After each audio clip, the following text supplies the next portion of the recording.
په میدان وردګ ولایت کې د صنعت پرمختیا په دوام دا ځل په یاد ولایت کې د شاوخوا 1.5 میلیون افغانیو په ارزښت د بسکوټو یوې کارخونې په فعالیت پیل وکړ. د یاد ولایت د صنعت او سوداګرۍ رئیس انجینر محمد خان ځواک وایي یاده کارخونه په ورځني ډول تر 1 ټن پورې تولید لري. زیاتوي چې په دې ولایت کې د پانګوالو لپاره غوره زمینه برابره شوې. نن په میدان وردګ ولایت کې د خوراکي توکو په بخش کې یوې کارخونې په تولید باندې پیل وکړو چې په ورځني ډول به تقریبا په 40 ساعتونو کې د 1 ټن په اندازه دوی تولیدات کوي.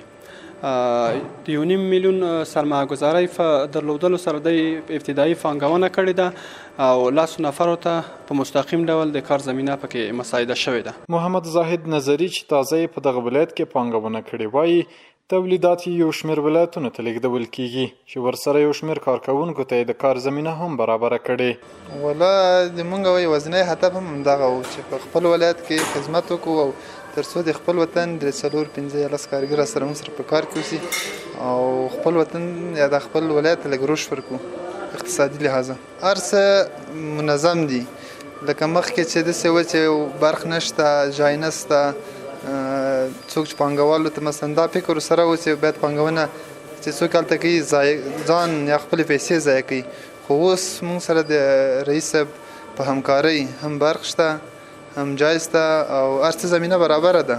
بل لور په یاده کارخونه کې په کار ځوانان هم زیات خوښ دي او له نورو پانګوالو غوښتنه کوي چې په دې ولایت کې پانګونه وکړي. نجیب په دې کارخونه کې یو تن کارکوونکی دی خوښ دی چې ورته د کار زمینه برابره شوې ده. تقریبا دا یو کال کې چې کارخانه کې کار کوله ډېر خوشحاله سو چې دا کار برابر شوی دی.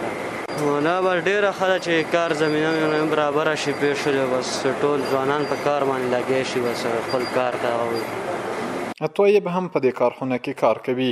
نوموړی وایي کلونه کېږي چې دا کار مې زده کړی. د خوښۍ ترڅنګ په نورو پانګوالو هم غږ کوي چې په دې ولایت کې پانګونه وکړي.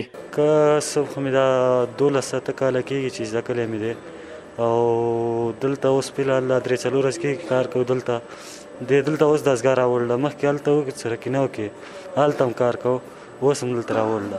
ډېر خوشحاله یم چې کاروبار هم نه همدې کې کار کوو، بس ساعت هم پکې تېر دی، کار مار همدې کې کوو. د صنعت او سوداګرۍ ریاست مسؤلین په نږدې راتلونکي کې د ورته نورو کارخونو د فعالیت پیلېدو ډاډ ورکوي.